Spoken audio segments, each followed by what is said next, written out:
All right, everybody, we have got a great big fat Sunday show for you. So, of course, Sunday brings you VC Sunday School and This Week in Climate Startups. I'm super excited about our interview today because I'm talking to my first founder. Literally, as soon as I said I was leaving for VC, she hit me up on LinkedIn before I'd even started this job. Anukampa Freedom Gupta-Fonner of springeats.com, who is in our accelerator now.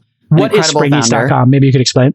Yeah, an amazing mission. Spring Eats sources and delivers zero waste groceries. So they find them, they package them in reusable packaging, and they deliver them in refillable, returnable, plastic-free jars and bags in electric cars. And plus, Freedom herself lives a zero waste life. So you get these tips on how to cut plastic and packaging out of your life. It's fascinating.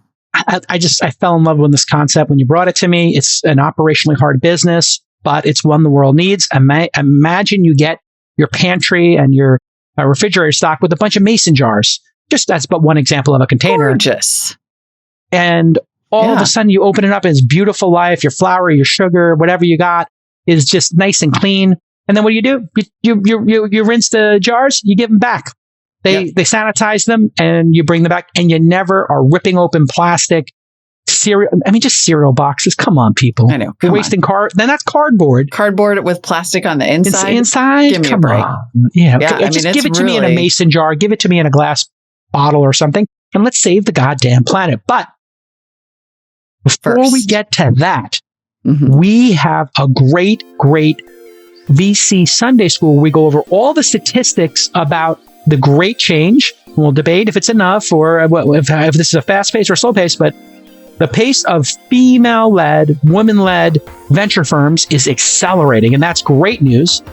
And we also get into a discussion about the new lane in venture, how you, as an underrepresented, underestimated, whatever term you like, can kind of take your own lane and get and break into the VC industry. It's going to be a great episode. It is a great episode. Stick with us. This Week in Startups is brought to you by ActiveCampaign. The hardest thing in business is turning a lead into a customer into a repeat customer. Simplify the process and start creating repeat customers with 10% off your ActiveCampaign subscription today at activecampaign.com/promo/twist. Reforge. Reforge is a career development platform for top-tier professionals in growth, product, marketing, and engineering. Their summer cohort starts July 18th, so apply for membership today at reforge.com/twist. And Liquid IV. Making hydration a priority will help you feel better on a day-to-day basis. Get 25% off at liquidiv.com by using promo code TWIST. Hey, everybody. Welcome to Sunday, VC Sunday School. We're just looking at the numbers, actually. Specifically, PitchBook gathered a bunch of data for the information about women-led VC funds. We've been sort of wondering when some of this imbalance was going to correct itself in the world of venture capital. Yeah. Well, and it has, which is great news, right? We're starting to see some changes. In 2021, the number of U.S. VC funds raising money, where the most decision makers are women, rose to 52, up from 29. And that's an important qualifier there. They're not saying there's a decision maker. They're not saying there's a female in the building. People played with those stats. This is saying where most decision makers, the majority of decision makers, which to me would be a female-led fund. Yeah. Probably, yeah. Those funds, so that, as we mentioned, was up from 29 in 2020, almost doubled. Those funds raised $3.7 billion, which again was more than double the $1.8 billion in 2020. And in 2022, so far, women-led fundraising has already surpassed last year. Wow. So we're moving at a clip. This is an undeniable trend. Through mid-April, 16 women-led funds have already raised $4.5 billion, exceeding last year's total in under 5 months. This year's jump was largely due to $2.5 billion being raised by 2 women-led funds. So it looks like, I'm trying to look up how many VC funds exist in total. so that we can put this number into some context, which I think is valuable because it's nice that the number almost doubled. But the total number of firms listed in the USA, real quickly, seemed to be 1,816. Right. So of those 1,816, the number of U.S. funds where most of the decision makers are women is 52. Yeah, I mean, so every 10 is 1%. Improving. So, yeah. But it's 52. There's going to be a drag here, Molly, because you have so many funds that were historically male led or 100% male in some cases. And those changing, as I've always said, they last 3 years funds typically. So you might add one partner every 2 funds or 3 funds. Most funds, people retire after doing 4 or 5 funds. So if you have 5 partners, that means every year, on average, 1 leaves. So for it to become female-led or to, even, have any kind of balance here, it just takes, long cycles. And so in fairness to the numbers, the change is slow in this. It's not like a company where you're adding 1,000 employees a year. You add very small, you only add partners or swap them out every couple of years. Yeah. So this is more like the presidency of the United States or an administration where it changes every 4 to 8 years. So if you think about it like that, that's the pace of change you're going to experience, unless starting new funds, because new funds can be started anytime and they start with a blank slate. And that's what we're seeing is the changes in the new funds. Women have had enough, in my mind. They don't want to go work somewhere. In fact, Katie Hahn of Hahn Ventures, she raised that big giant crypto fund. Mm-hmm. She was at Andreessen Horowitz. Mm-hmm. We don't know why she left, but that would be a great example of a male-led fund. The 2 founders are male, probably the first 5 or 10 partners. I don't know this to be exact, but to my memory, it was overwhelmingly male when they started adding people over at Andreessen Horowitz. She left to start her own. So I don't know your interpretation or what the back channel is, Molly, now that you're in the venture game.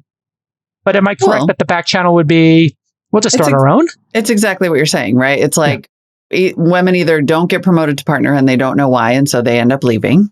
Mm-hmm. Or they don't get promoted to partner because of what you said, which is that these firms are like, we have, if it's a replacement theory situation and these firms are like, well, we already have 8 partners, so we can't do anything about it, right? Mm-hmm. Then they're going to leave and start their own. And that is also a slow process. And I don't mean to, that is amazing, right? This year's jump in fundraising among women-led funds is because 2 of these women, Katie Hahn and Kirsten Green at Forerunner Ventures, together raised $2.5 billion more money than all of the women-led funds did in 2020. So I'll take whatever creep, but I still want to acknowledge it's a creep, right? Never be satisfied. Like, celebrate your wins, but never be satisfied. 52 out of 1,800 is not a stand up and cheer. Well, I may take the other side of it because I feel like this is accelerating, which is another good trend. Mm-hmm. But some of those funds might have to boot the poor performing number 8 to make room for a woman. And so my question is, how many of them are willing to do that? If you got one who's like mediocre and coasting, you make the call. It's hard to fire people who are partners in something, right? It's really hard because they own a piece of it essentially. So it's very hard to remove people from a partnership, which is a good observation on your part. The firing doesn't generally happen. They get pushed out, which means pressure. So it's not a strict, firing. You can't really do it that way. That's a good BC Sunday. That's a good extra BC Sunday School thing, by the way, though, is like, how hard is it to get rid of a partner? How hard is it, right? And I think what we're going to see is now also micro funds, smaller funds, like I did my first fund, 10 million, second one, 11, third, 44. We'll see what the fourth one is. It'd probably be a triple of that, I would guess, double, triple, quadruple.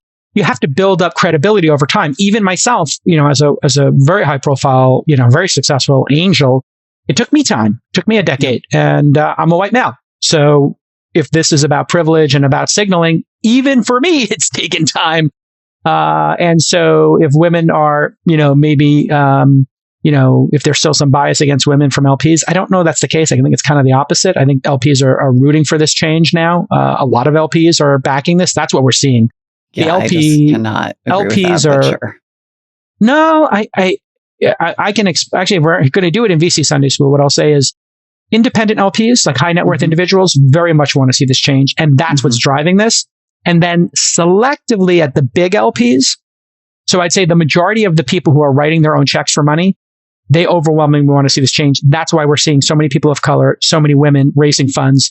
These new small funds, 1 solo GP, 2 GPs. You are correct that the big institutions maybe aren't moving as fast, Molly. So then you have to ask, why aren't the big institutions moving as fast? Right. Valid question.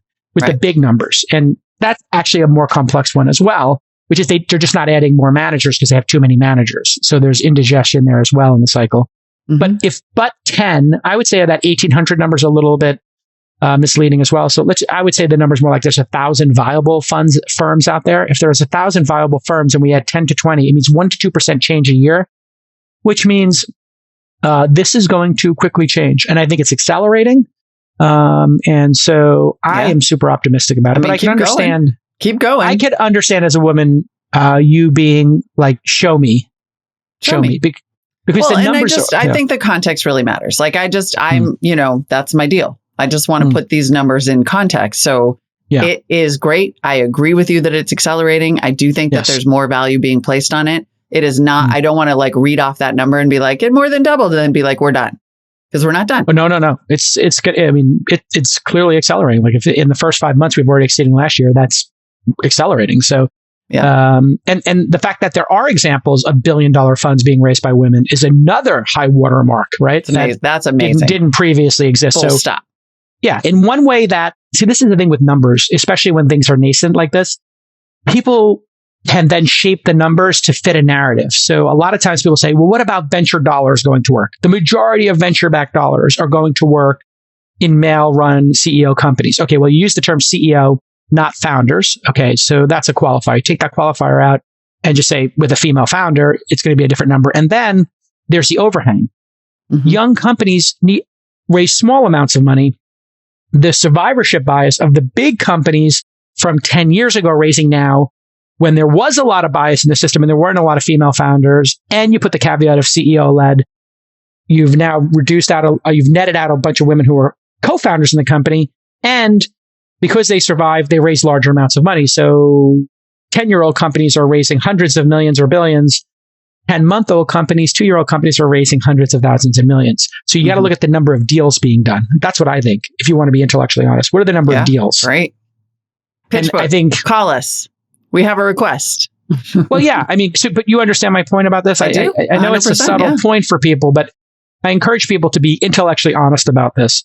Because also with the funds, the number of funds being created, if you did it by dollar amount, well, the latest Andreessen or Sequoia or whatever $1 billion fund is $110 million funds. So when you look at the number of funds being created, it paints a better picture. When you look at the dollars being raised, it paints a worse picture. Totally. You got to look at both of these things. I always try to look at both, right? And Context. Are you tired of doing tedious manual tasks like moving information around, checking for customer replies, sending emails? Well, then you need to check out ActiveCampaign so you can start spending time on more important things.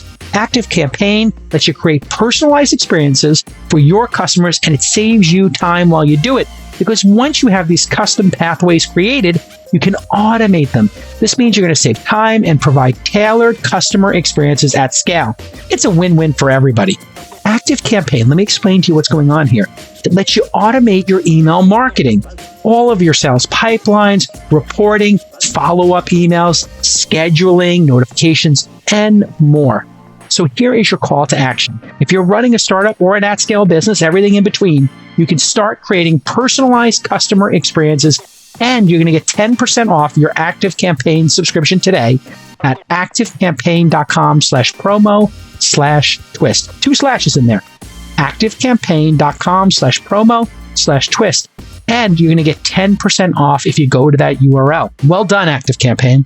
All right, and there's some more data here from Q1 of 2022, which I think furthers our discussion. Molly, maybe you could summarize it. Yeah, more great context. In Q1 of this year, 199 funds raised $73.8 billion, almost $74 billion in commitments, which, by the way, the slowdown hasn't hit yet. Total funds in Q1, 8% of those funds raised were women-led, $4.5 billion out of that 74. And the dollar amount of commitments in Q1, 6% of total funding was from women-led funds, 16 out of 199. So again, better. Keep going. Keep going. That's all I'm saying. Yeah. Keep going. Cheer lead. And I'll say something else. Women have to start their own funds. I've been saying this for a long time. I think waiting, and I also think people of color, and it is hard. I'm not saying it's easy. And I'm not saying I didn't have it easier. So caveat. I know it's hard. I know I had it easier.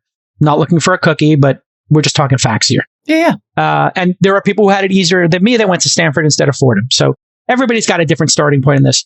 But I actually believe it's easier as a path to either join a new first-year fund as somebody who is underrepresented in these numbers, or to start your own. And, we've had countless people. I think our last season of Angel, we had so many underrepresented fund managers.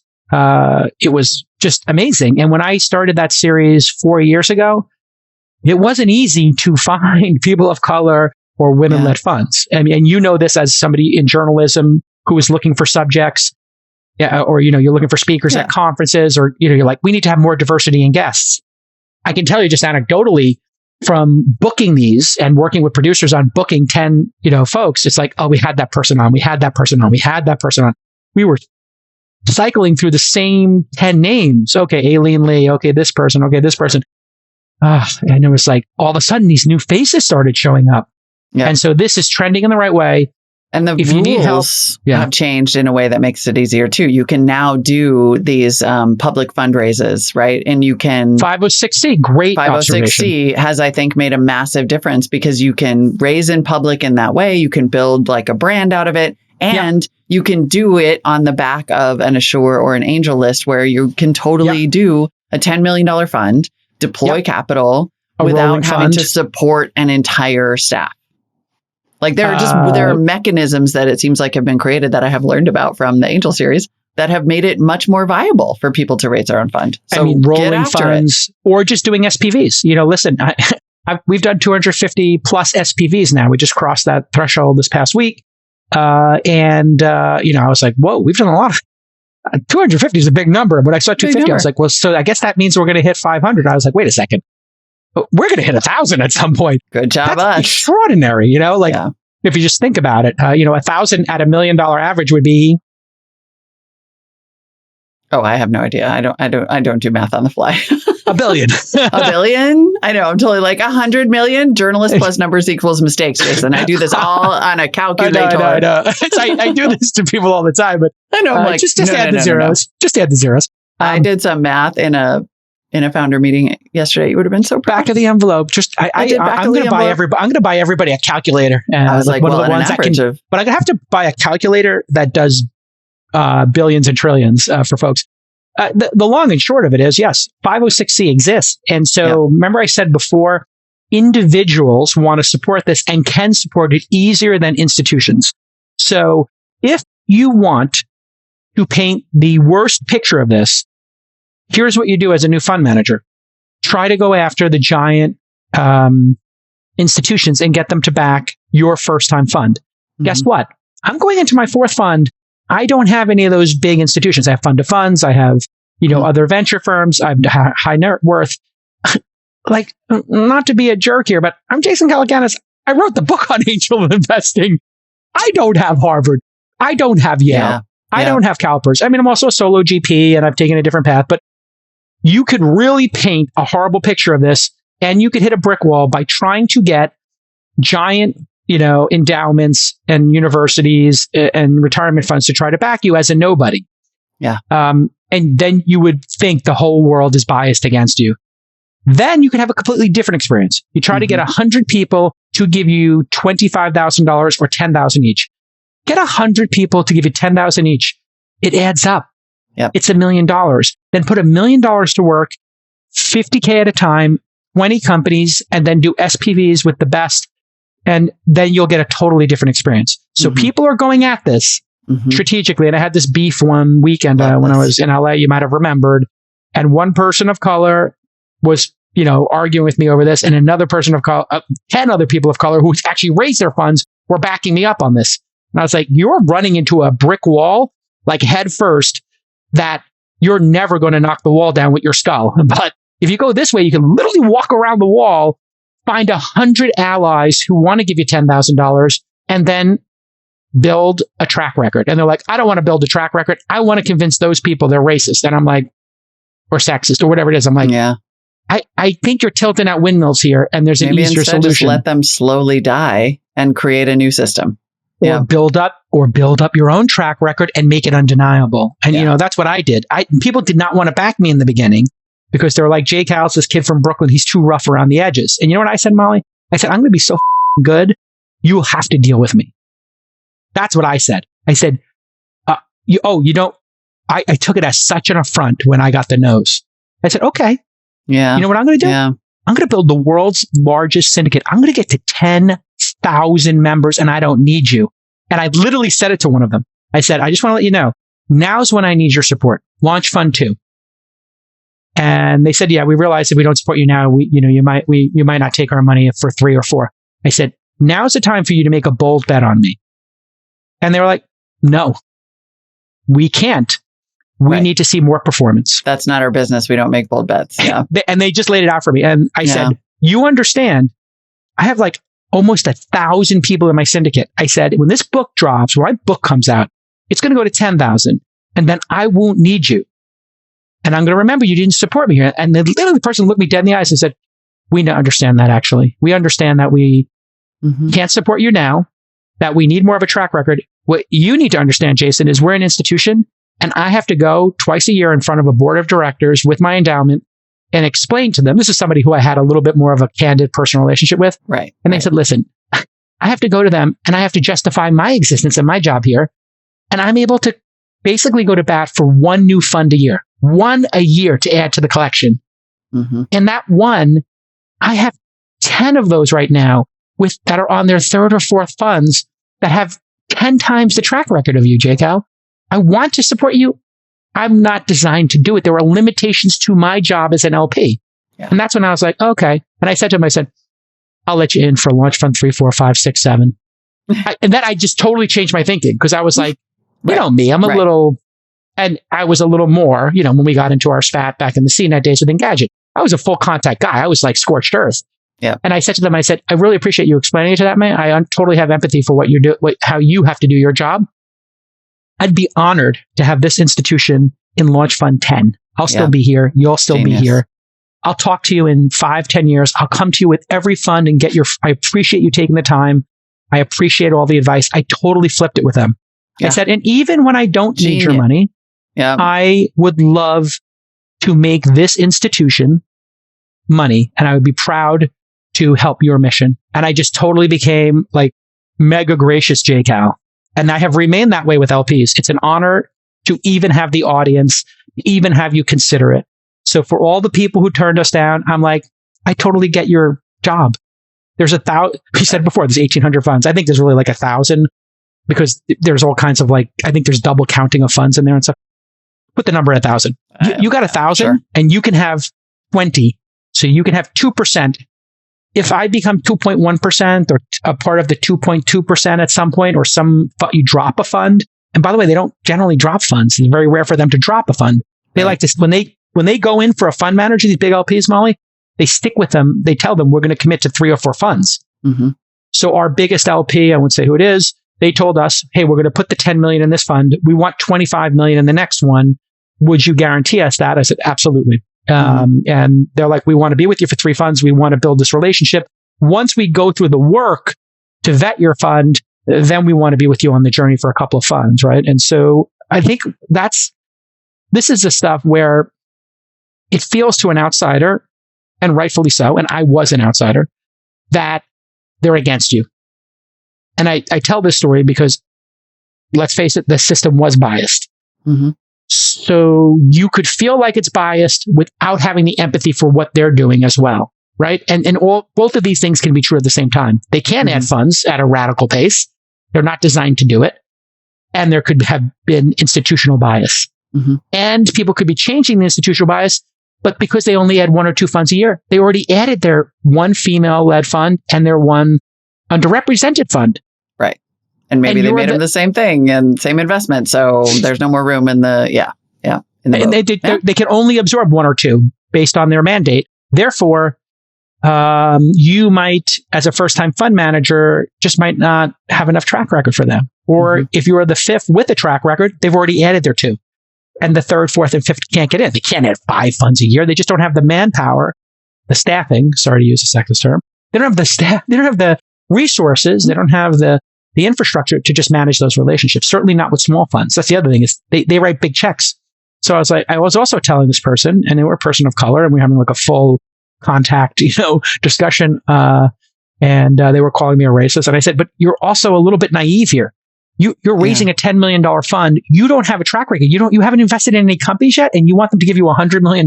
Like, you're being completely naive. And I just had this like candid discussion. Like, you told a black person who's trying to be a fund manager they're naive. And I was like, okay, I've been naive in my approach as well. I'm just trying to help you here. It was a pretty interesting discussion. I felt the person was not having a good faith discussion. All right, listen, Reforge is a career development platform for top-tier professionals, people who work in growth, product, marketing, and engineering. These are like the 4 pillars of your company, aren't they? Growth, product, marketing, engineering. Are you making those 4 functions and your leaders in those functions as great as they can be?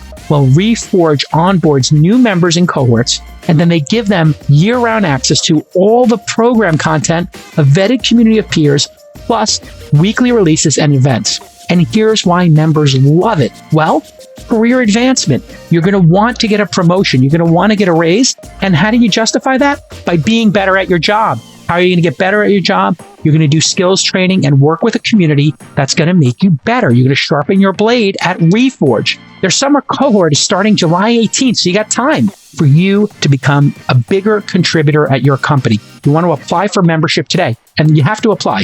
Reforge.com/twist. Applications take under 3 minutes, and if you get in there and you're accepted, you're going to become a super executive. You're going to be a real contributor to your team. Apply at reforge.com/twist. REFORGE.com/twist. Well, sometimes, I mean, not to derail us, but sometimes when you have a lot of scar tissue built up, yes, it's you don't want to, right? It's hard to engage in that.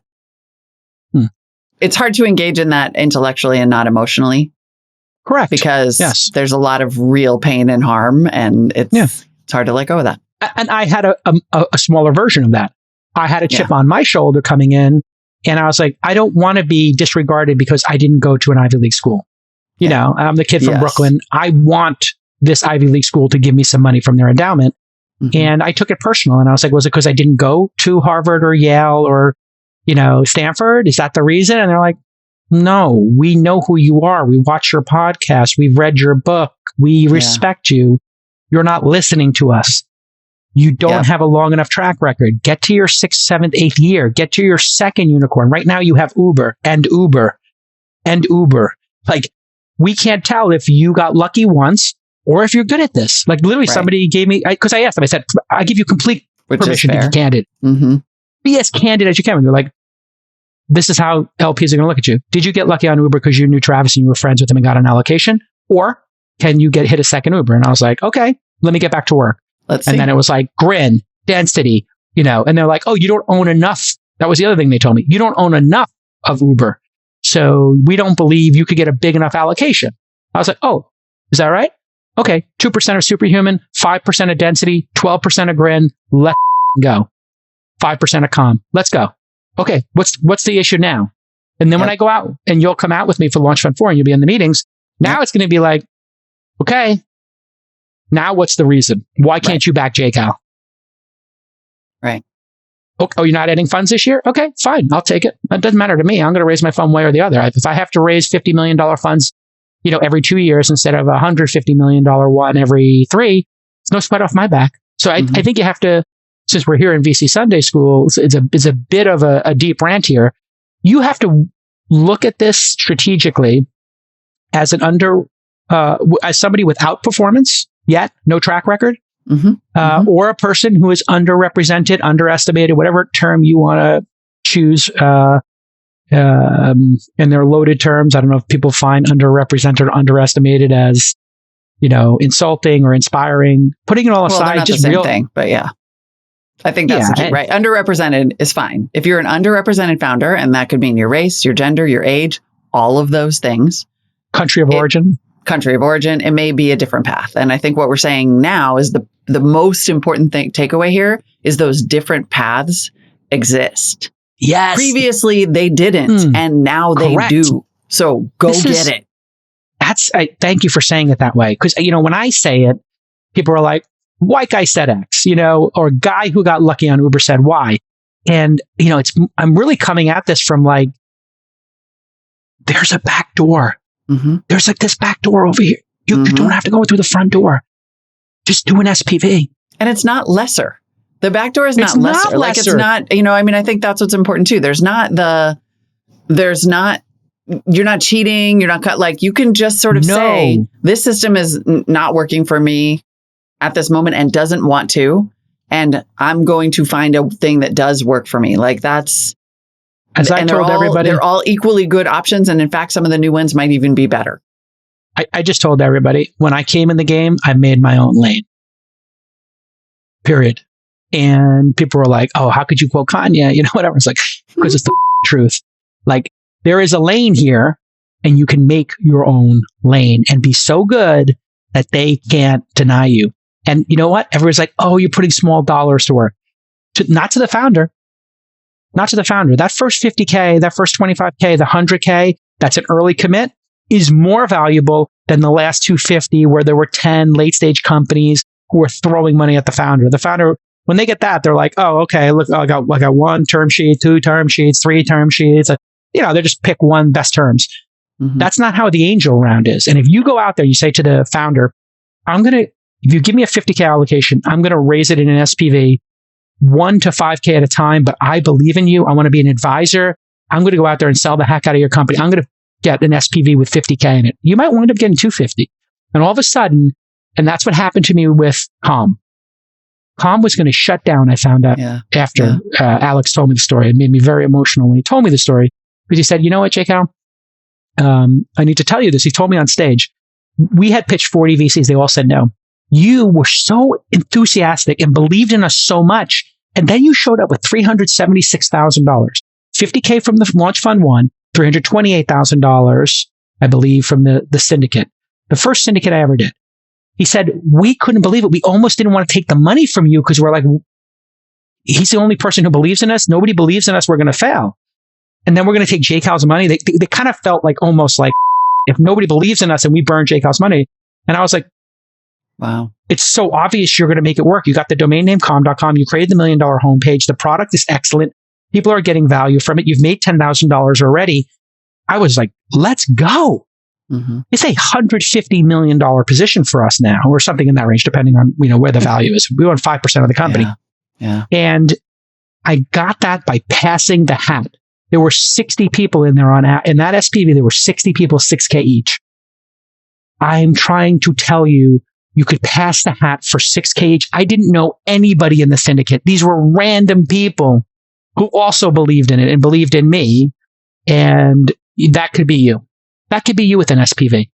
Just go do it. Go to Assure.co. We own 5% of Assure. We invested $1 million in the company. I think we're the only outside investors. You go to Assure.co. You learn how an SPV works. And you go past the hat. And what if you hit Calm like I did on your first shot out of the bat? Or any variation on that? Now you're a legend. Look at Arlen Hamilton. Sleeping in an airport, homeless, black, lesbian, not from the Valley, not from the Ivy League. She went on Republic and raised $5 million, not for her fund, just for her operating company. And she raised it in like a day or two. People believed in her so much. The world of a bunch of small folks backing somebody is what, we're seeing, in politics as well. A bunch of these $50, $100, $1,000 checks to support somebody, it adds up. All those people who put Bernie on the map, I know he didn't win, but he became very prominent. Andrew Yang, those small reoccurring donations, they really change things. Crowdfunding changes things.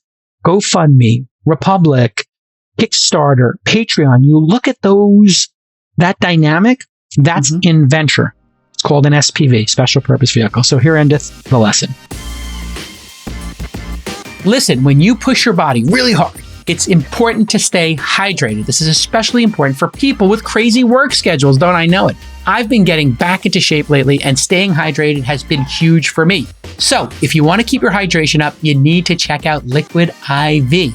Mixing Liquid IV's hydration multiplier in 16 ounces of water will hydrate you 2 times faster than regular water. And it comes in great flavors like watermelon, strawberry, pina colada, and more. Liquid IV utilizes CTT, or cellular transport technology, which enhances rapid absorption of water and other key ingredients into the bloodstream. Bottom line, Liquid IV gets you hydrated twice as fast, and it tastes great too. It's really a no-brainer. So here is your call to action. Grab Liquid IV in bulk nationwide at Costco, or you can get 25% off at liquidiv.com by using the promo code TWIST at checkout. That's 25% off anything at liquidiv.com with the promo code TWIST. We should just always play when I go on one of these tirades, if we want to have a drop, is literally take the drop I have from The Untouchables. This is like one of my favorite Sean Connery characters, favorite characters of all time. But Sean Connery is teaching Elliot Ness, Kevin Costner, about like his job. And job number 1, when you're a cop in Chicago, is to get home alive and get home to your family alive. Here endeth the lesson. Now you're supposed to play the drop, producers. Here endeth the lesson. If you give them that permission, they're just going to start playing it. Here endeth the, no, this is whenever I go. But yeah, I'm doing it with my team. I'm doing it on Twitter. I'm giving them, I'm filibustering here, giving them a little bit of time to upload the video clip. Here endeth the lesson. Yeah, I don't think it's coming. It may not come. You have to have that one. But that'll be one of our drops. Here endeth the lesson. While we wait for that, we will get to an interview with actually an awesome woman of color founder. Here we go. It happens to be my first founder, Anukampa Freedom Gupta-Fonner. Coming up right now. For the Sunday, This Week in Climate Startups. Yeah. Fantastic. What do you guys talk about? We talk about her company, springeats.com, and her experience in the accelerator. She's in our accelerator right now. And her experience growing up in India, a country that has so much less waste that when she came to the United States, she was like, what is wrong with this country? And then just got to work trying to fix it. Love it. All right. Yeah, enjoy the interview, everybody, and happy Sunday. We're here for you every Sunday. We haven't done Saturday yet, but I think the ads are going to sell out here, Molly. We're going to need to add Saturday. Should we do SAS Saturdays or This Week in VC Saturdays? I have 2 options. Maybe the audience will tell us. Email us, producers. Which one would you rather have? What would you like to hear on Saturdays? Or This Week in VC? You could bring This Week in VC back. Maybe Mark Suster does a Saturday interview. Been talking to him about that a little bit. Or we can do SAS Saturdays, or we could do 50-50. We could do it every other week. We could do 50-50. We could do streaming Saturdays because it's like the weekend. Like we could have Lon do a segment on streaming Saturdays. Not a bad idea. Can you imagine that this podcast is almost to 7 days a week? Pretty great. I mean, it's bonkers. Always my dream. Always my dream to be. Since the Howard Stern days, I always love having my own morning show, my daily, morning edition thing, and here we are doing it every day. Ubiquitous. Oh, I got a lot to say. Partner. All right, everybody, enjoy the show. Here endeth the lesson. Enjoy. Here endeth the lesson. Here endeth the lesson. All right, Anukampa Freedom Gupta-Fonner. Thanks so much for joining me on the show. Molly, thanks for having us. You bring out the best in me. And thanks for joining us at launch. You're in the accelerator. How has it been going? It is phenomenal. Just learning, absorbing, and it's like the launch team has our back, and I couldn't be more excited. Oh, I'm so delighted. And other founders, we talked about this, I think, once offline. I said it's almost like when you have a baby and you join a mom's group because it's such a singular experience that it feels like being able to talk to other founders, even a little bit in Slack, must be really magical. Yeah, no, it feels great. It's the content, the energy, the feedback, just the ability to sharpen things. That coaching has not happened for us. So I'm just grateful for the opportunity. I'm delighted. I'm so glad it's going well. And you're doing well. And now this is the part where we should probably talk about the company. You're the founder and CEO of Eat Spring. Do you call it Spring or Eat Spring? Actually, Spring Eats. Spring Eats. SpringEats. So neither of those. SpringEats.com. Tell us about Spring Eats. What are you doing? What are you building? Sure. So SpringEats.com is an online grocery store. We do zero waste deliveries from farm to table. Essentially, it's a waste-free hyperloop for bringing you the best quality produce and foods that exist in a region, in a community, and getting them to you without any single-use disposable packaging. So you get everything in non-toxic, reusable, refillable, returnable packaging. You use all of that packaging, and on your next delivery, return the packaging back to us. We'll take it, inspect it, clean it, sanitize it, and recirculate it in our system. And it's a waste-free circular grocery experience. Talk to me about the amount of waste, because I get grocery delivery and it's appalling. And it is probably part of the way they keep produce separated from somebody else's produce to put it in all the small plastic bags, which I would never do when I go there. But it's like you're solving two problems. One is packaging and grocery. Mm-hmm. And then two is the additional packaging that gets added on through delivery, right? The whole system is pretty darn inefficient. What you just described to me is a byproduct of a 120-year-old vanguard industry. I'm serious. The last innovation, the last big innovation happened in the grocery industry in the late 1920s.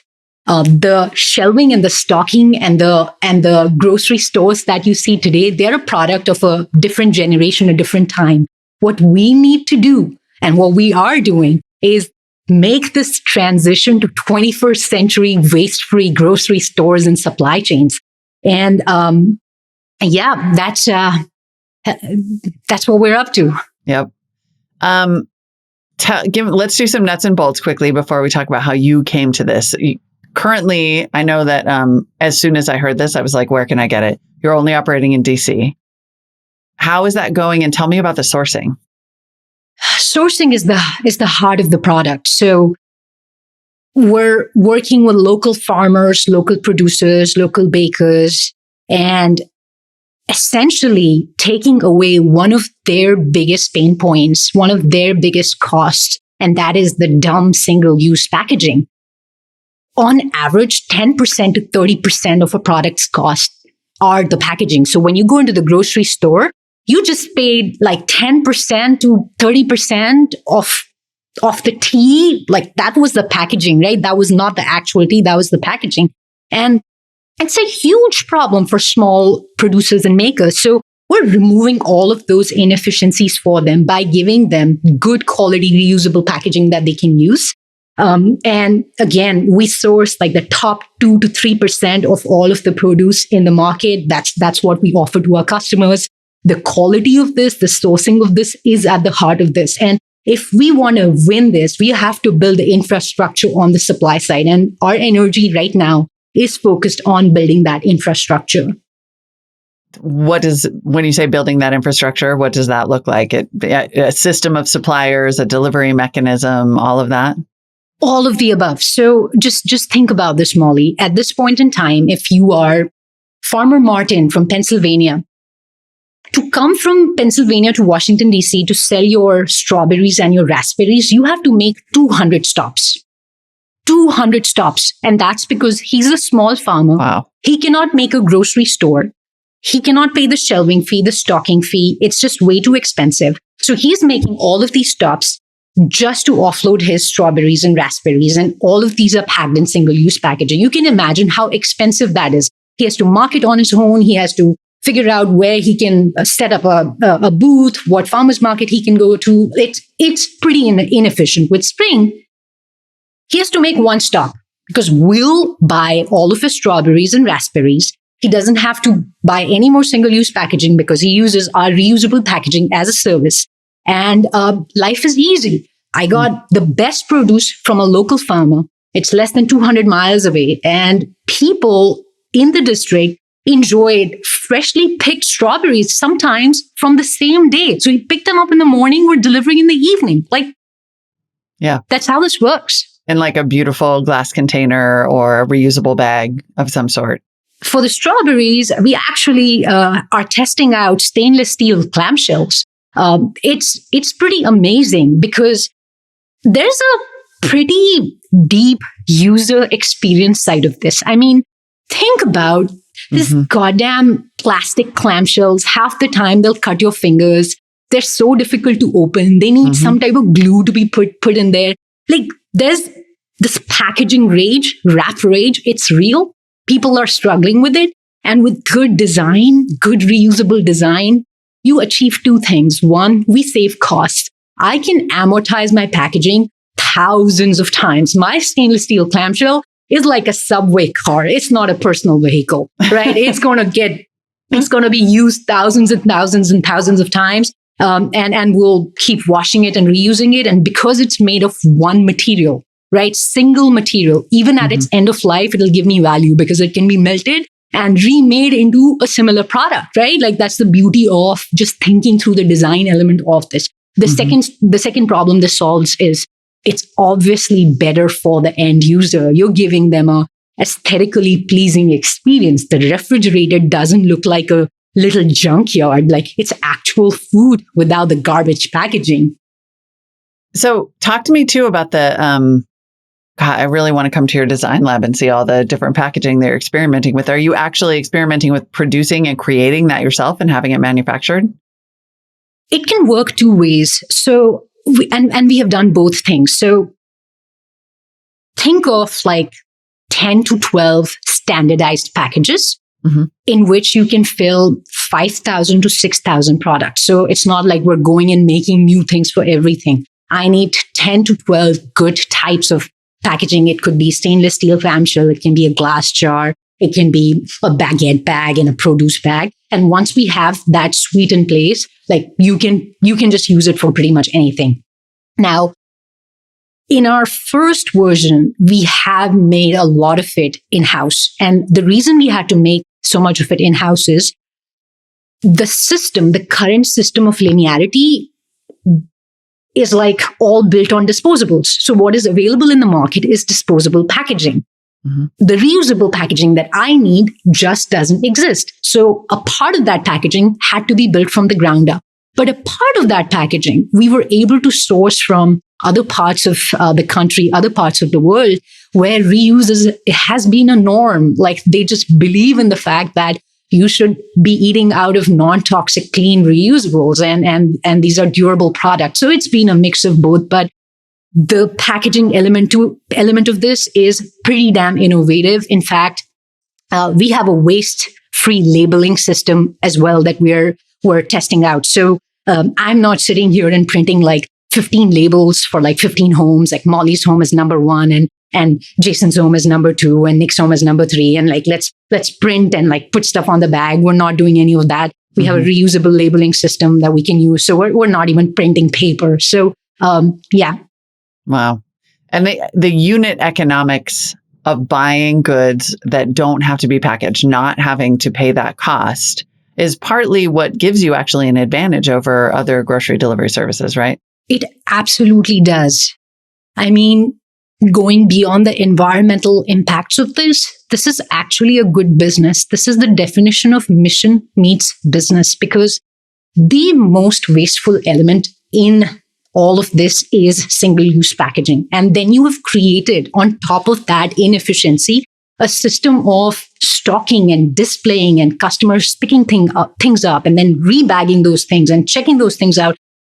It's just endless. Just for context, a product that you see in the aisle of a grocery store, before it got there, it had to change like 5 hands, 5 different times.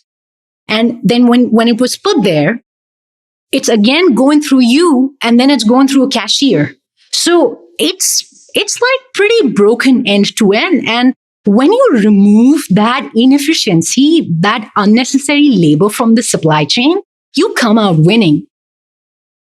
40%, I just saw a note actually from the producers, 40% of plastics consumed are single use. Oh, Could that be? Or you're like, it's so much worse than that. Oh yeah. So just for context, right? Over 90% of all of the plastics ever created They still exist. It cannot be recycled. That's a joke. We all know that. Yeah. Majority of this plastic was produced in the last 20 years. So our dependency on this single use has only gone crazy in the last 20 years. And overall, 29% of our country's carbon emissions, national carbon emissions, are a result of our packaging and waste. All of this takes a lot of energy, a lot of resources. And when you become efficient with this, when you become smart with this, you're running a good business, you're taking climate action, and more importantly, you're democratizing climate action. Because, I mean, what power do I have to deal with a freaking hurricane or a wildfire? I can't do anything about it, but can I control what comes in my kitchen and how I get it? If I can make that happen, I think that's a big deal. Mm-hmm. What do you imagine in the future, like to stop the hand changing? Like, do you imagine that stores go away, or do you imagine that stores all become wholesale and you package on the spot? Like, if you really were just like, we're taking off, we're redesigning all of it. Wow, I love that question. We're imagining a couple things. First, every seventh vehicle on American roads is a trash truck. That's insane. We don't want every seventh vehicle to be a trash truck on American roads. We want that to go away. We want to stop the production of single-use plastics and single-use packaging. So inherently, you're transforming the way fossil fuel industry works. And the third element of this reimagination is there are over 44,000 grocery stores in this country. We want this to take off where the aisles of grocery stores, right now, they're filled with single-use products. We want to see them filled with reusable, refillable, returnable packaging. And that's the norm. That's what customers get. That's how they use things. That's how they return things. So that's our big picture vision, right? Like just transform some of these inefficiencies into these bread and butter industries. Yeah. So even if, for example, I wasn't getting my groceries delivered, there could be a future where what I see on the shelf is a stainless steel clamshell or a glass jar. And I buy that and then I bring that back to the store. It's sort of, I mean, it's milkman. You've described it as the milkman model. Absolutely. And the beauty of building the infrastructure for this, Molly, is like all of these other 44,000 stores can make this happen because we build an infrastructure for this. So there will come a time when probably 10 years later, we're just assisting these giant big stores use the infrastructure we have created to transform their operations. They can't do this right now. They're unwilling to do this right now. That's just a fact. Nobody wants to self-destruct. No great innovation is going to happen in the in the vanguard industry. Like no executive wants to make changes, such drastic changes. But once you prove that this is what you're going for, you want to change the way food moves in this country and even internationally. I mean, this is a global problem. You'll have people who can sit on top of your infrastructure and do the same thing in their own stores. I love it. I just want it all to happen. What I want to ask about, if you are not watching this interview, if you're listening to it, I want to describe, or at least maybe just sort of give the example that the first time I talked to Freedom and we got on a Zoom, I said, did you just move? Are you in an empty house? And you were like, no, I just don't have any stuff. You are actually living the lifestyle that you describe now, right? You live in effectively a zero waste home. That's right. And I mean, just to do this right, to be a good designer, to empathize, to understand, we believe we have to be subjects of our own experiments. None of this happens without that. So yeah, my husband Clifford and I have made some radical decisions and taken some radical steps. It's been about 6 years now that our journey started. And we live in a home that doesn't have a trash can. And It's about 60% empty. Since the last time we spoke, it's still the same. I think I added a stool for my piano because that was an infrastructure piece that needed to be fixed.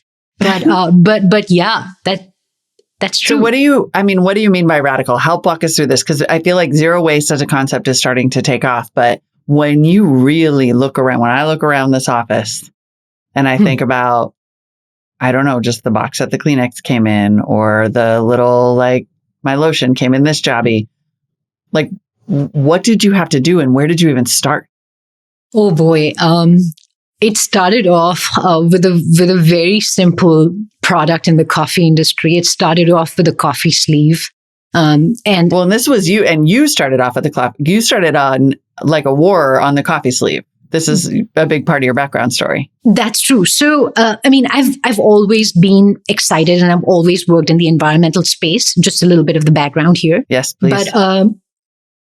But there came a time when I was very disillusioned, just so disillusioned that I didn't want to take any action, because I felt like this is not even a drop in an ocean. It's like you take 5 steps forward today and then you're taking 15 back. And I was on the front lines, Molly. I was working in conservation. I've done all of those things. And I decided I needed to go to graduate school. And my time in graduate school was very clarifying. I learned, I asked questions, and I came across this idea that waste is an error of design. And if we could solve the waste problem, you're not solving an ancillary problem, you're solving a core issue, because you can solve for water, you can solve for soil, you can solve for wildlife habitats. Let me give you some context. In the production of single-use packaging, all of these things are impacted negatively. Air, water, soil, wildlife habitats, whatever environmental issue you care about, that's probably being impacted right now in the production of single-use packaging. And obviously, there's the disposal side of it. So for me, this is like a big systems issue. And when you start tackling it from the lens of waste, that's how you start solving it. When that happened, we started just thinking about what to do, how to figure out waste. And the coffee sleeve from Starbucks said that intended for single use only. And my literal question was, why is it intended for single use? And I carried that sleeve with me for over 6 months. Clifford and I traveled to probably 50% of American states, and I still used it every day. I put it in my notebook. I put it in my pocket. Nothing happened to it. I know it's just a sleeve, but hey, we're experimenting, right? And it eventually left me when I jumped in the Shenandoah River, and it was gone, right?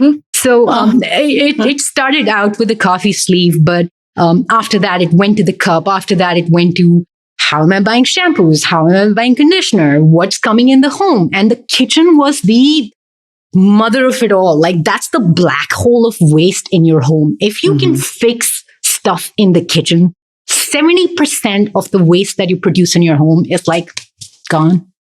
Wow. Okay. Give me some specifics. What do you... All right, so I'm assuming you're buying in bulk, right? You're at the like bulk food aisle. Yeah. Are you bringing your own containers? Like, what is this? Yeah. What does this look like? Yeah. So, and there's a wiki how on this that we created. I'll share that with you after the show as well. Great. So, if you don't have spring near you, you're basically taking like 30, 40 jars to the store. You have like 10 to 15 grocery bags, produce bags to the store. And you go there and you start filling up your mushrooms and your Brussels sprouts and like your apples, your oranges. You start filling up your little produce bags. Then you have the bulk bins in some stores, and you start filling those bins up, your jars up from those bins, and you want to make sure everything is tare weight. So if the jar is a pound, you want to make sure you write that it's a pound, or the bag is 0.15 pounds, because otherwise you will end up paying double for everything. Right. And the system is so frustrating. I mean, this is the worst. But again, options are limited right now. So I would fill all of this stuff up, and we'd have about 2 full jars, 2 full grocery carts that one, Clifford is pushing one, I'm pushing one. There's some glass milk bottles, there's some stuff like that. And then you go to the cashier, and they're like, you want to make sure it's one of the cashiers who actually knows how to do bulk, because very few do.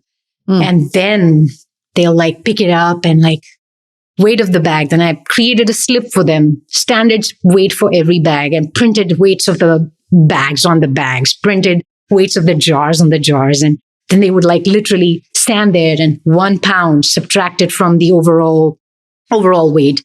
And this has to happen for 15 or 20 more jars. This has to happen for 15 or 20 more bags. And then I'm on the other side, and it's frustrating, right? Yeah. But that option just didn't exist. And we did this not just here in the District of Columbia. We've done this in 47 different states. And like done this shopping trip that you just described. That's right. In 47 different states. And you're like, how is this normal? Like, this is the most inefficient thing. Like, you can't do it this way. And when the pandemic hit, I was getting a little sick of the coffee industry. I have to tell you that. When you start trying to sprinkle reusability, circularity, even sustainability on linear supply chains, you can only go so far. They were designed for something entirely different. And after the pandemic hit, it was like, cannot do any of this anymore. Grocery and food is where our heart is. Let's figure out how to do this for our neighbors. So that's how that Wiki How came by. Shared it with a couple neighbors, and they're like, love this. I am sorry, we have no patience to do this ourselves. But if you bring it to me, I will pay you. And yeah. So I started taking orders on Excel sheets. And put everything that we could from a grocery store on an Excel sheet. This is 2020. We're still testing stuff out. We didn't have a grocery partner. We didn't have like space, etc. So we started taking orders on Excel sheets. So just had a couple neighbors, and it kind of blew up from there. There's an overnight waiting list, and it was pretty unique because that had never happened to us before. Every time we're like sitting there and pushing ideas and pushing stuff, and hey person, this is how a reusable coffee system works. Hey person, this is how behind the bar stuff works. And with this, like, people just came to us. They're like, I want this and I want this. And like, okay, so we found some space in a local food co-op to do our private beta, and like had our own garage and built like a website. We put like 500 products on Shopify and like started figuring out how to do deliveries. And we have an electric vehicle that became Spring's official EV, and it was just packed to the gills. And I was standing there at 4 o'clock, 5 o'clock, getting deliveries and like packing bags and like making sure everything's going to the right person. And there's a sense of efficiency that goes into all of this. And Clifford created data models in the back end. Like, how do we price this stuff? Like, what's the unit economics? How are we going to figure this out? How are we going to figure that out? Like the engineering that went into every delivery, like, to me, that was pretty freaking awesome. And it came to a point that, oh brother, like, I think we may need to raise some venture capital to actually scale this, because I just told you the house has been empty. This is how it has been. The garage was a different story. There were like 50 banker boxes in the garage, and we had a partner for all the washing and the cleaning. So we contracted a facility that had like food permits and other things, and they would wash everything for us. And I would find myself just on the road, washing, cleaning, collecting deliveries, doing deliveries. And I'm like, this needs to happen under one roof. Like, what is so hard to understand here? And it came to a point that we're like, we got to put together a presentation for this. Like, how do you communicate this idea? Like, how do you figure out what you're going to need to get like the whole of DC on board? So that's a little bit of the backstory for you. It's amazing. And then one of the things I found so interesting is that you said your customer acquisition was effectively just finding buy nothing groups and people who want to be people who just want to reuse. Absolutely. That's the best part. I mean, people are hungry, no pun intended. People are hungry, and they are hungry because subliminally, we all understand that we've had enough of greenwashing. We've had enough of single-use packaging. There is a sense of frustration. What do you do with all of this stuff? So we partner with grassroots organizations who are very happy because we are an authentic mission. We're not sitting here and saying something and doing something else in the back end. And I have to say this, the word zero waste is getting bastardized. I came across a zero waste service that sells single-use waters, single-use diapers. I'm like, you have no idea what zero waste is. Like, people are going to eat you alive when you actually try and scale this, because people are beginning to understand what this really means. And for us to be able to come from this innovation background where we wrangled our heads to work in the coffee industry, in the back-end supply chain, front-end supply chain, and farmers markets. How do you get rid of waste? And we're like, such fragmented supply chains. When we built our own, it just made sense to people. And that's been fascinating and truly gratifying. And you're really building a reverse. We're sort of all over the place between your zero waste life and your business, but clearly there is not that much difference for you. You're now building effectively a reverse supply chain. That's exactly right. It's reverse logistics at its core, and it has not been done at scale anywhere except from where I come from. India is a great example for this. My inspiration is the Mumbai Dabbawalas. Molly, this is a delivery service, a lunch delivery service that started over 100 years ago in India. And they make one mistake for every 6 million orders. And it's a Six Sigma lean process. And none of the people there went to any crazy Ivy League schools. They just understand how the system works, what operations means. There's a sense of excellence in like making something like this happen. There's a sense of resourcefulness that is needed. And that's what we're bringing to the table. I mean, my grandmother never had single-use disposables. Like, can you believe that? I have seen that. I have seen her kitchen. I've seen her pantry. Just being in a different part of the world and now living in America, the juxtaposition is crazy. So, yeah. Is the lunchbox delivery service that you're talking about, it's also in reusable containers? Absolutely. Like, this is literally the model. Like, you were like, this, I know this exists and it's in a city as big as Mumbai, so we can definitely do it here. Absolutely. It's all stainless steel and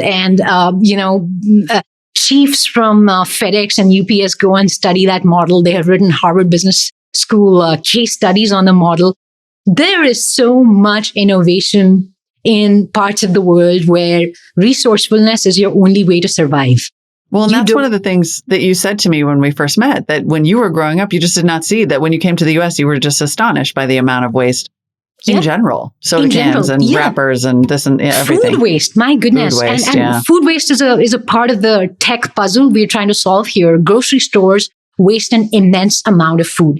When we change the way at Spring, how Farmer Martin is going to bring his strawberries to us, we fundamentally also, like inadvertently, but in a good way, we've changed the way the food waste equation works, because you have more like a push system rather than like, I want this, I want that. I'm working with what the farmer is giving us. So there's a very good positive externality, and that is solving for food waste while working to solve the packaging problem.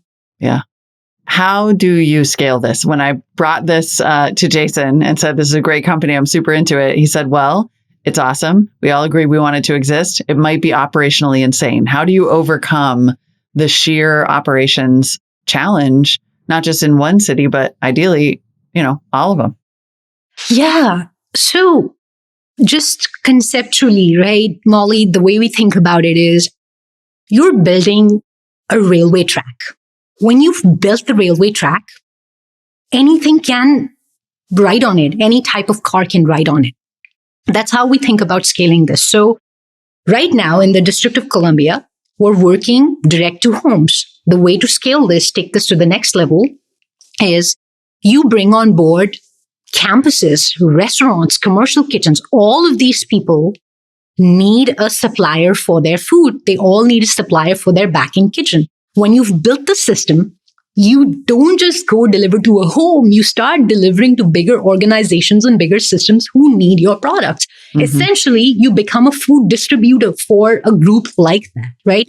And when you have a regional warehouse, a regional backend system, I don't just have to serve in Washington, DC. I can take that to Alexandria from the same place. I can take that to Arlington. I can take that to Baltimore. Suddenly, I'm covering like 6 million residents of the Washington, DC metro area. Of course, there's physical infrastructure that is involved in it, but that infrastructure doesn't have to be inefficient.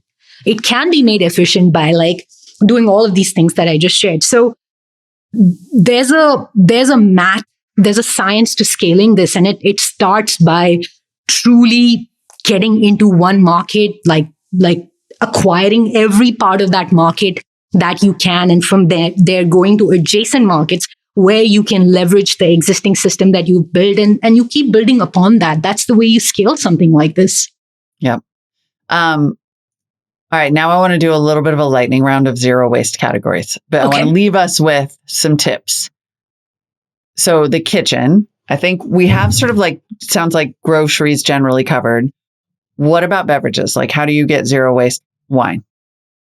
In a bottle that is filled with wine, and the bottle is returned to us, and the winemaker packs the bottle again. And this is such a big problem. Like two back-end contexts, very important. The world is running out of sand to make glass. That's real. So we have a huge raw material shortage to make glass. So you will have to use and reuse your glass before throwing it away or before recycling your glass. It needs to happen. Yeah. In your own state, there are bottling bills coming out from the state legislature, which are forcing beverage makers to reuse their wine, beer, kombucha bottles, like fill them up again. So there's a legislative framework, a policy environment that is really propelling the work that we're doing. And I'm so grateful for that, because we need that assistance to get more partners on board. But you get wine the same way you get pasta, or the same way you get strawberries, or the same way you get your baguettes. So if I'm in Oakland and I don't have spring yet, then I could try as a consumer to potentially find a winery that would refill my bottles for me. That's right. If you're willing to, exist? Yeah. You could look that up, and that's possible. And again, legislation, not just in California, in multiple parts of the country, it's happening. I have to say this. This is one of those issues. I'm saying this softly because I don't want to jinx this. So I'm like really like keeping my fingers crossed. This is a non-partisan issue. Everybody hates I heard lightning. Trash. I heard lightning. Everybody hates trash. Yeah. From the staunchest Republicans to the most liberal people. So legislatures around the country are taking note. Nationally, we are running out of landfill space. This is all real. So you're seeing a policy environment where consumers will be equipped to do more and more and more, propelling businesses just like ours. What do you do? I'm going to continue on the categories. So I'm assuming that do you have a TV? Do you have like a remote control with batteries? What do you do there? So for batteries, I actually have rechargeable, reusable batteries. Okay, that's an easy one. And I don't have a TV though. We do have a computer to watch stuff on. Yeah. Yep. What about like, I'm just looking at tissue and hair ties and stuff. It's just reusable, right? Or do you use hankies? I'll show you my hanky. I don't go anywhere without my hanky. She's got a hanky. I knew it. There's a hanky. I have a hanky. You know, handkerchiefs were all the rage. You look at like these, there's a New York Times piece on this from 2 years ago, whatever happened to the handkerchiefs. It was a symbol of classiness. This was so real. So I have got handkerchiefs from Clifford's great-grandma. They are beautiful. They are so pretty. Gosh. So hankies and towels at home for any, we don't have single-use towels here. We have all reusable towels for the kitchen, for everything else. Yeah. For the bathroom? For the bathroom? Yep. So by the bathroom, do you mean toilet paper, or do you mean? I do. I mean toilet paper, yeah. Yeah. So we have bidets everywhere. That's what we've got. I knew you were going to say bidet. I was texting with Rachel about that, and I was like, I bet it's bidet, which I have.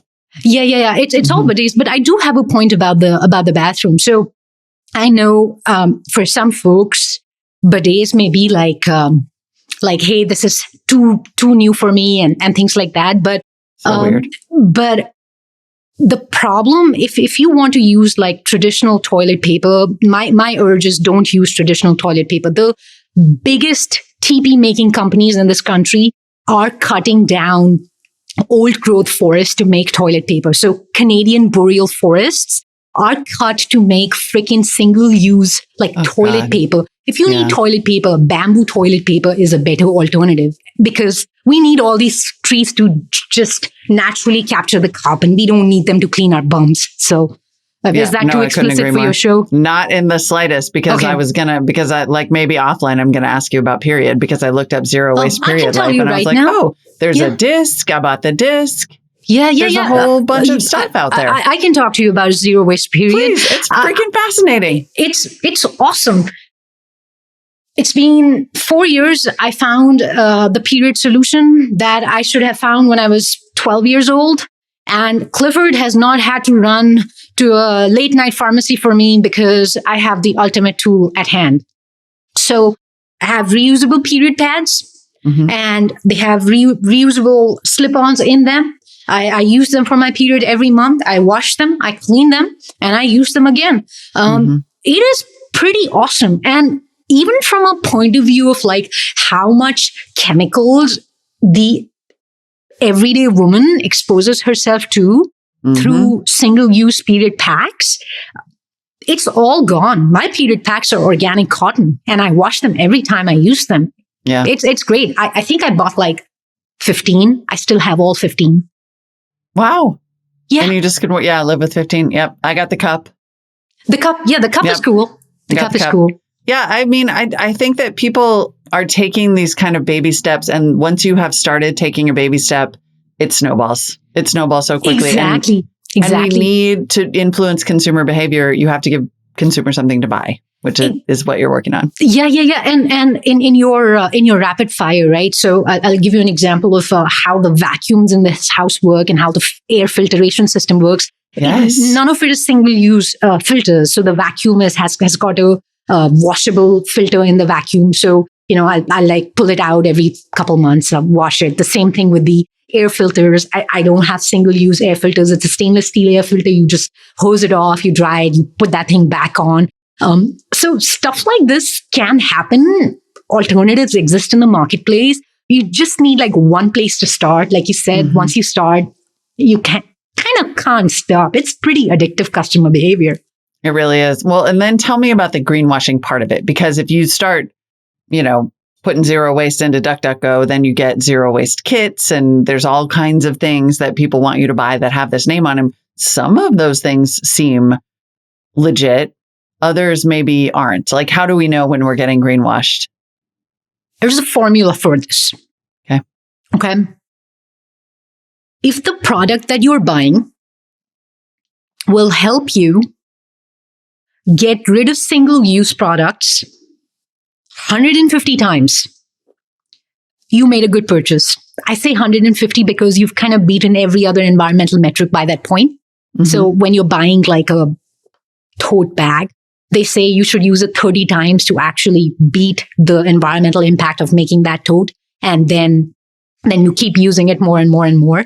And you've basically surpassed everything that went into making it, and you made a good choice. I'm saying 150 because we've got to transition away from this idea of fast fashion and cheap products to buying things that are actually durable, that will last. That's the first way to understand if you are being lied to, if you're being, fooled. The second way is single-use anything does not beat reuse. This includes single-use compostable packaging. Single-use is single-use. There is water, energy, soil, air, habitats, resources that have gone into procuring the raw materials for this, making the stuff, and somebody will have to process its end of life. So single-use nothing will beat reuse ever. A way to make sure you're not being greenwashed is go for reuse, go for that product that you can reuse at least 150 times. All right, I have one. I think I'm going to stump you with this one. Dog poop bags. Oh, brother, that's a very hard one. I know. That's a really hard one. Okay, we're going to have to... We're going to have to get somebody on that. Yep. The challenge here is not just the bag, though, Molly.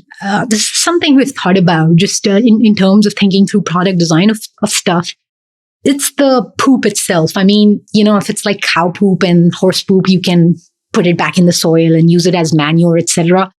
With dog poop, with cat litter, you can't do that. You can't leave it out in the elements. Like the product itself is a problem. So like the package around it is a problem. So the end of life of the product has to be figured out first and then the packaging around it. Yeah, totally. Yep. All right. Well, we're still, you know what? That's okay. That just means there are more problems left to solve for future entrepreneurs. Freedom, thanks so much for the time today. And we'll be stalking you through the accelerator. Molly, thank you so much for having us. It's a pleasure. Take good care.